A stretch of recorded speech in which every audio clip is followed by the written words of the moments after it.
el segundo programa y antes de entrar en materia y conocer realmente el perfil de esta gente tan especial, quiero que escuchéis muy atentos esta emotiva pero a la vez muy dura carta de unos padres que han sufrido durante 15 años la educación de un hijo con altas capacidades y síndrome de Asperger, que no fue diagnosticado a tiempo, recibiendo una y otra vez castigos y acosos de unos educadores que lo estaban conduciendo hacia un más que temido fracaso escolar. Pero sobre todo no es solamente la preocupación del fracaso escolar, sino es el fracaso social y personal.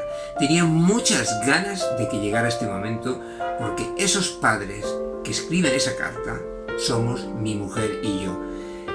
Desesperados de que profesores, orientadores, jefes de estudios estigmatizaran a nuestro hijo como un alumno problemático durante 15 años, tuvimos que buscar ayuda privada para poder filiar correctamente a nuestro hijo.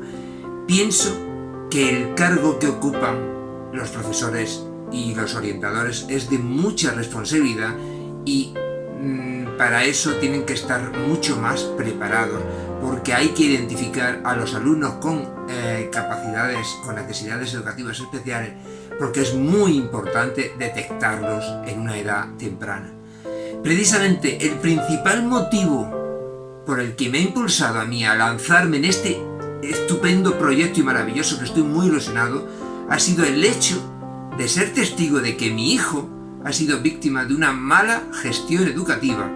No solo que ha sido incapaz de descubrir sus altas capacidades y síndrome de Asperger, sino de acosarlo y dirigirlo hacia un fracaso escolar que ha llamado a la puerta. Igualmente, el solo hecho de pensar que alguna familia, gracias a estos programas, los identifique pronto y no pasen el calvario que hemos pasado nosotros, nadie es capaz de entender lo que unos padres sufren cuando tienen un hijo con estos perfiles, cuando tienen un niño con altas capacidades, síndrome de Asperger, TDAH, porque entre ellos se entremezclan y no se adaptan a su entorno escolar, social, familiar. Me pongo en la piel de los profesores y realmente resulta complicado, pero es que esta carta, aparte de dedicársela a ellos, a todos los profesores de primaria y la ESO, para que sean conscientes que detrás de cada alumno problemático se esconde un niño que necesita ayuda, con esta carta quiero también llegar a los orientadores de los centros escolares y a los psicólogos que los atienden, para que tengan presente que detrás de un niño inquieto, un niño maleducado que se enfrenta al profesor, no solamente hay un TDAH o un síndrome de Asperger, sino que todo esto puede camuflar unos talentos ocultos que, si no son capaces de descubrirlos a tiempo, no le va a servir para nada y se van a ir perdiendo en la infinidad del espacio. Quiero llegar a muchas familias que viven escondidas tras un escaparate que no demuestra realmente su sufrimiento, que piensan que su hijo es un niño malo porque se lo han hecho ver en el colegio a base de partes, expulsiones, reuniones con el tutor, de que no presta atención. Esta carta va dirigida a todo aquel que le importe realmente esta sociedad, su entorno, su familia. Cualquiera de nosotros puede tener altas capacidades, el 2% de la población lo tiene, pero no solamente eso, sino que uno de cada 10 tiene un talento especial que no se descubre.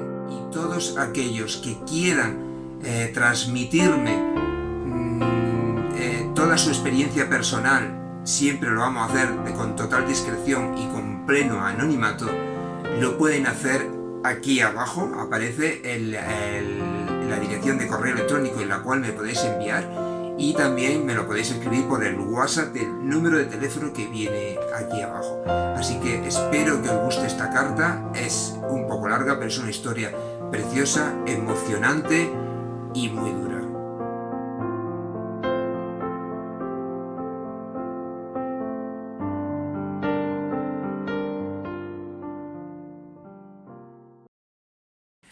Buenos días.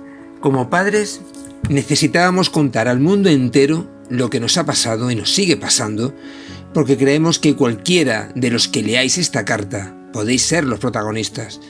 Consideramos que tanto nuestro hijo como nosotros mismos hemos sido víctimas de un servicio educativo muy poco preparado para acoger en su seno a un niño con el perfil de altas capacidades.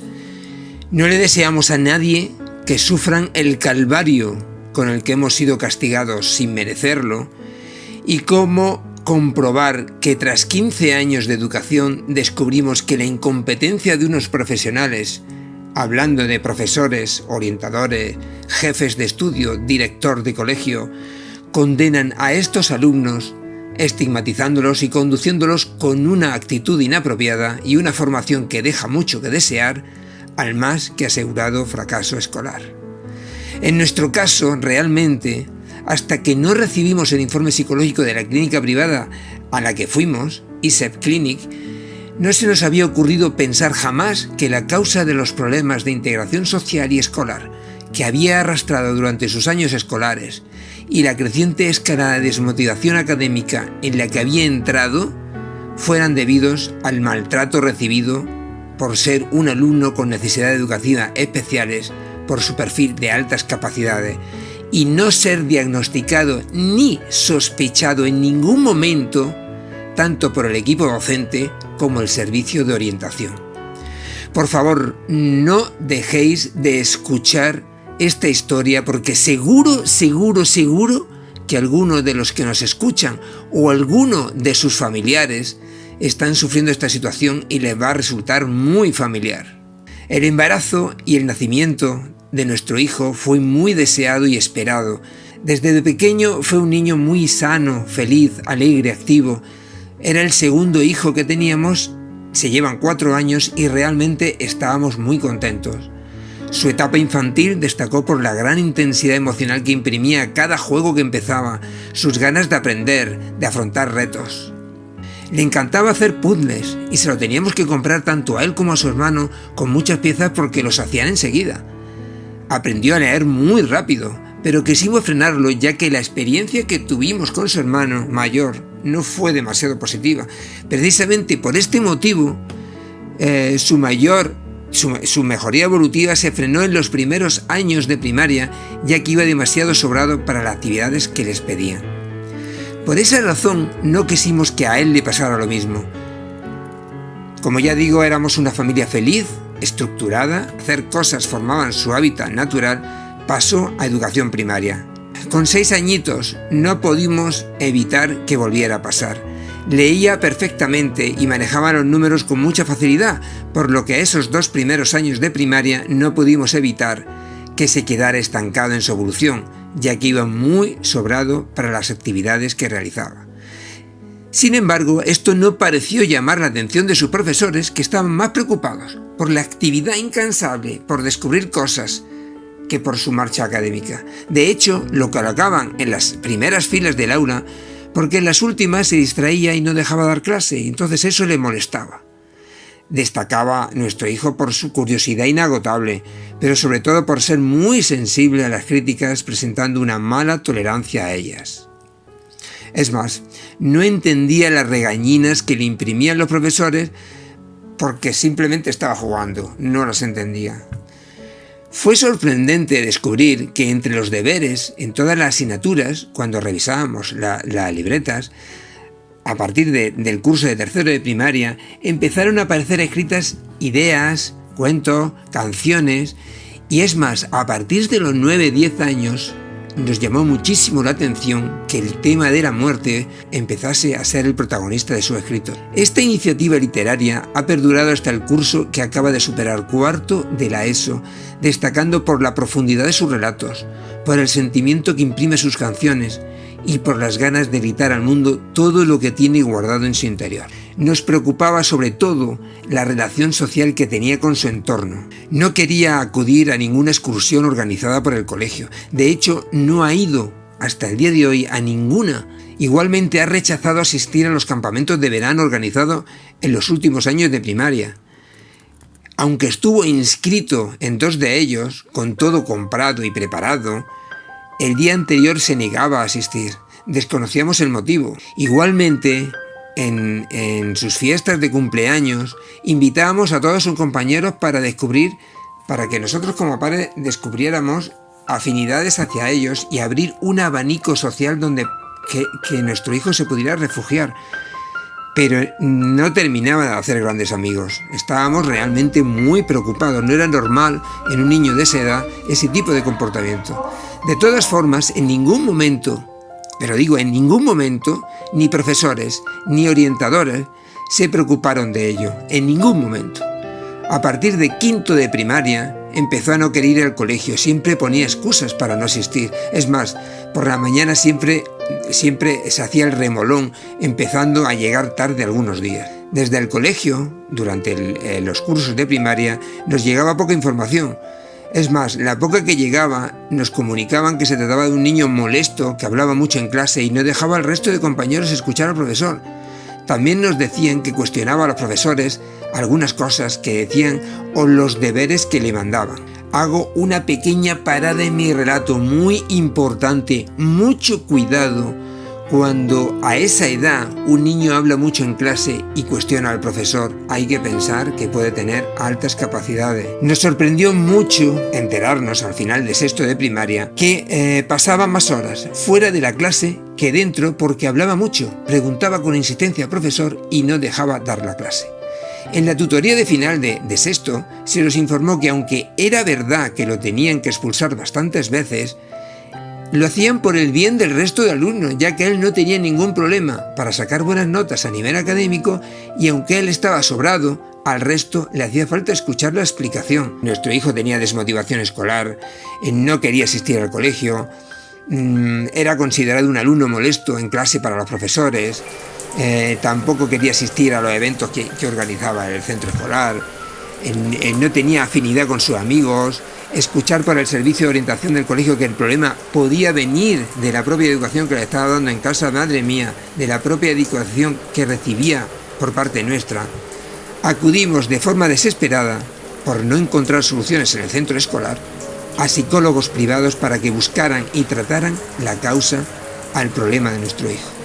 Aquí empezó el carrusel de profesionales al que hemos acudido sin encontrar luz en ninguno de ellos. Al iniciar la ESO, sus problemas de comportamiento se agravaron ante la falta de aceptación por parte del profesorado. Parecía haberse señalado, estigmatizado, llevar en la frente ser un alumno problemático y a las primeras de cambio parecía que los profesores tenían la consigna de tener que penalizarlo. Los partes empezaron a llegar a casa y el motivo casi siempre era el hecho de cuestionar al profesor. A pesar de nuestras correcciones, que siempre han ido ligadas, ligadas a las indicaciones de los docentes, pensando que eran los responsables de su educación y a los cuales le teníamos que hacer caso, los partes se repitieron con más frecuencia. La suma de partes conllevó expulsiones, repetidas expulsiones, demasiadas. Nuestro hijo no comprendía el motivo y sus palabras siempre eran la misma: me tienen manía. Los castigos no le servían absolutamente para nada. En casa los potenciábamos, pensando que era lo más correcto para él, para poder corregir su actitud, pero la sorpresa nuestra fue descubrir día a día que no servían de nada ni los castigos del colegio, ni los nuestros, ni las regañinas. Siempre nos decía: no sé por qué me castigáis, no sé por qué me castigan si no he hecho nada. Lo que sí nos dimos cuenta es que sumergido en una educación a base de penalizaciones y castigos, su autoestima se desmoronaba y la desmotivación por aprender crecía, negándose en ocasiones a ir al colegio. Las citas con el tutor, el jefe de estudios, la orientadora, en la dirección del colegio se sucedieron. Esta última la orientadora seguía insistiendo en que debíamos de ser más estrictos en las normas de respeto y educación en casa. Madre mía, por Dios, la relación con mi hijo se vino todavía aún más abajo. Muy lejos quedaban aquellos felices momentos en los que recuerdo que sentados en la alfombra del cuarto de juegos creábamos historias e inventábamos situaciones. Qué lejos ha quedado aquello. Alentados por los profesores de nuestro hijo, pero sobre todo por la orientadora, Las regañinas y castigos en casa se multiplicaron, ya que en clase estaba desmotivado y los docentes nos incitaban a actuar así. Mi relación con él, qué pena, se convirtió en una eterna pelea por no llegar tarde al colegio, respetar las normas, estudiar por las tardes, no cuestionar más a los profesores. No servían para nada. Cada día que pasaba, la distancia con mi hijo se hizo más grande. Nosotros mismos pensábamos que era un niño irrespetuoso y maleducado, pero realmente la auténtica realidad es que no dejaba de ser un niño que en su mente no comprendía por qué le trataban así.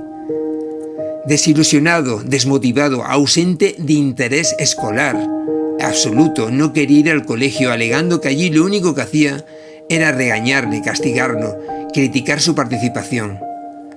No sabíamos qué hacer. Como padres estábamos destrozados anímicamente. No solo no mejoraba nuestro hijo, a pesar de que seguía asistiendo a psicólogos de la Seguridad Social y privados, sino que la distancia con nosotros se hacía mucho más grande. Encerrado en sí mismo, apenas quería salir, pasaba largas horas en su cuarto. ¿Qué es lo que hacía? Pues sobre todo escribir, escribía canciones, cuentos, ideas. Era su mecanismo de defensa ante un mundo que le daba la espalda. Lo mismo que había hecho toda su vida infantil para defenderse de aquella situación. Era su vía de escape, la escritura. Sin saber realmente cómo pudo suceder, nuestro hijo estaba más que estigmatizado en ese centro escolar. ¡Qué lástima! No podíamos continuar de esa forma. Así que decidimos cambiarlo de colegio al finalizar segundo de la ESO. Nuevos aires, nuevas expectativas, nuevas ilusiones. Pensábamos que el cambio le vendría bien, pero no fue así. Al cabo de 2 semanas en el nuevo centro, sucedió más de lo mismo. Parece ser que había contactos entre los profesores de los centros y se filtraron noticias de su anterior comportamiento.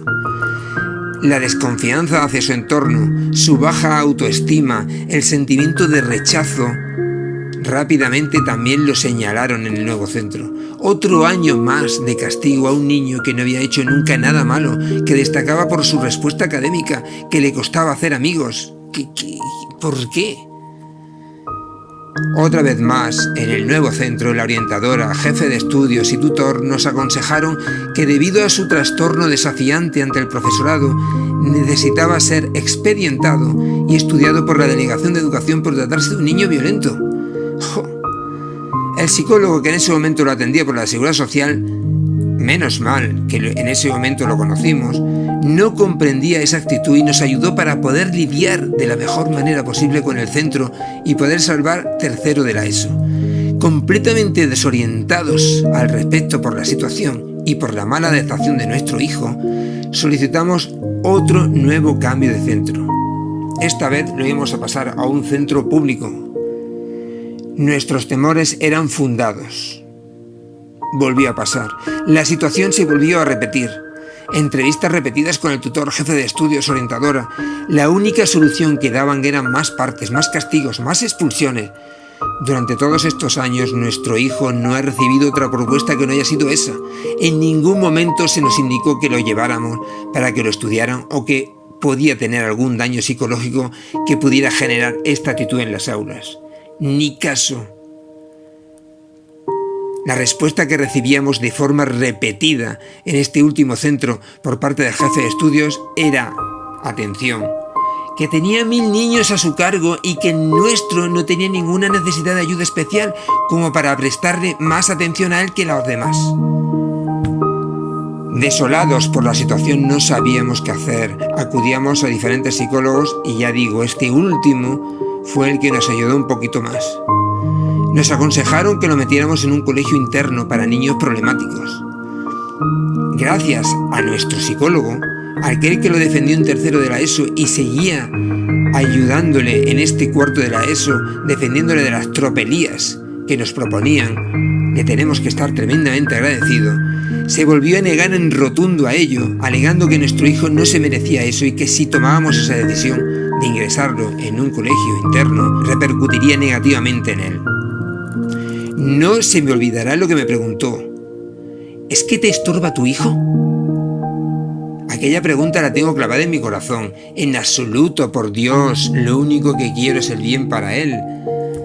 Un día, bendito día, le comenté el caso que estaba atravesando mi hijo a una compañera de trabajo, mi querida amiga Sonia. Bendito día. Su hija también había sufrido durante sus años académicos una situación parecida y el caso de mi hijo le recordaba lo sufrido por ella. Me aconsejó que lo llevara a la clínica de salud mental al que llevó a su hija, ISEP Clinic.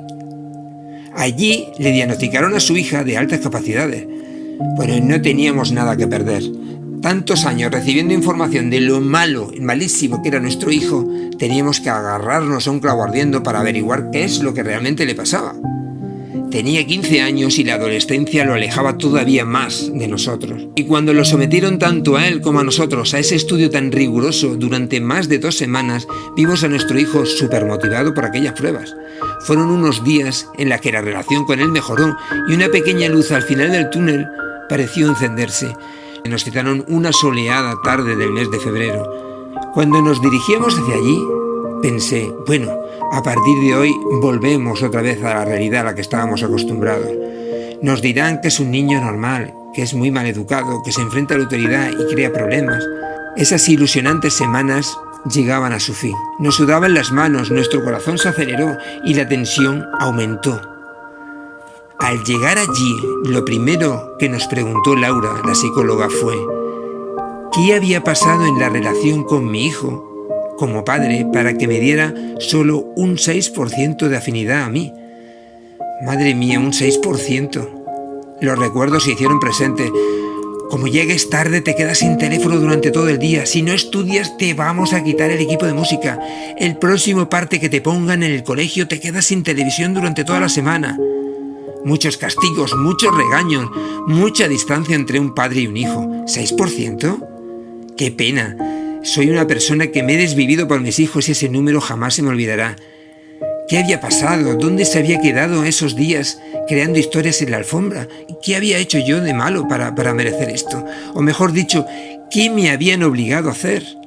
Han sido unos años muy duros, pero que muy duros. Un niño bueno, feliz, sano, inquieto, con muchas ganas de aprender y crecer de los 10 años, empujado por su equipo docente y el servicio de orientación, nos hemos subido en un infierno que nos ha llevado hasta la situación actual.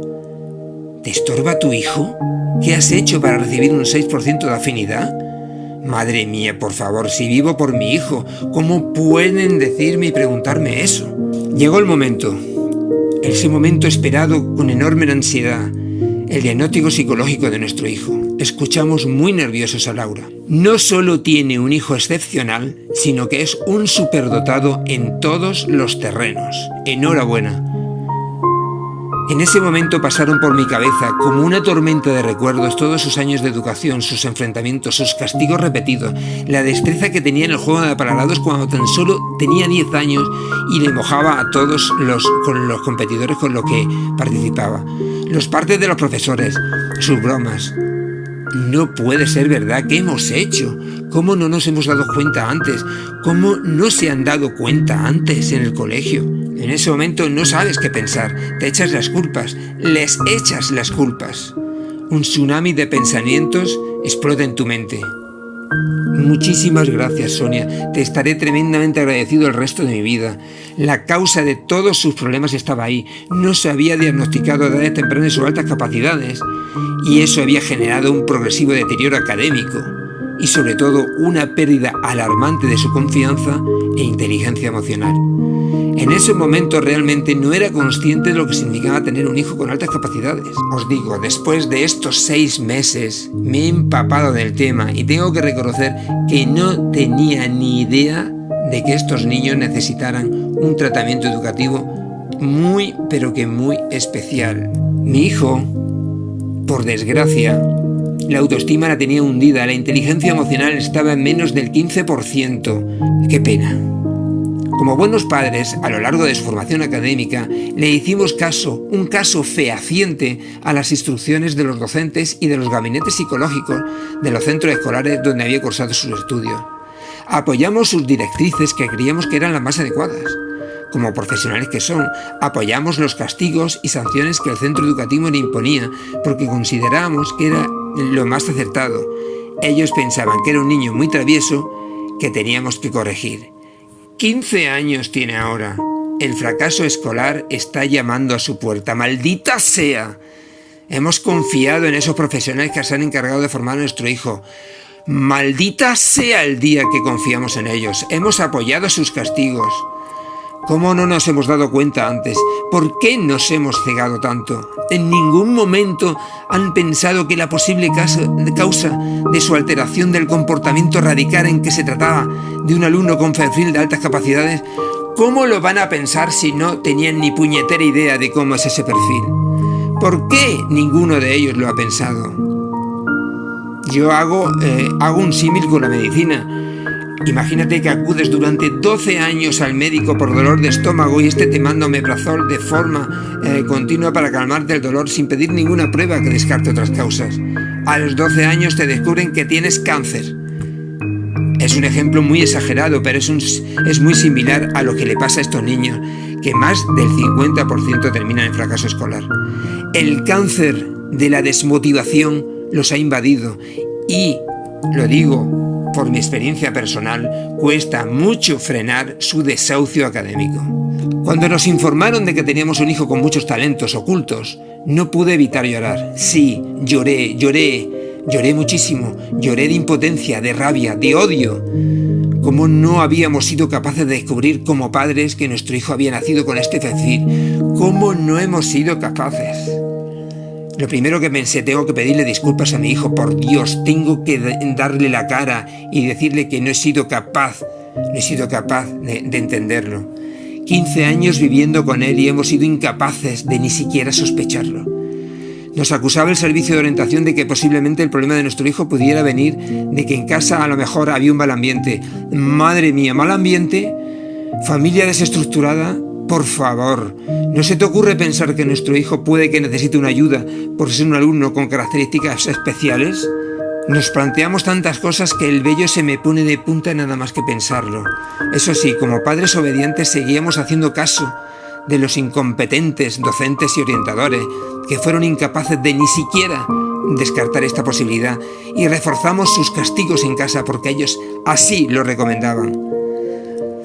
Ha pasado ya casi medio año del diagnóstico y viendo lo que ha sufrido nuestro hijo, no solo por culpa de las personas encargadas de formarlo y orientarlo a nivel académico y personal, sino asumiendo también nuestra responsabilidad por nosotros mismos, por haberle hecho caso a ellos. Estamos tremendamente dolidos, muy dolidos, estamos desesperados, terriblemente tristes porque reconocemos que no se le ha dado la educación que realmente necesitaba y que nosotros como padres, haciéndole caso a los centros educativos, no hemos sido capaces de filiar adecuadamente su cuadro. Son niños especiales que necesitan un tratamiento educativo especial.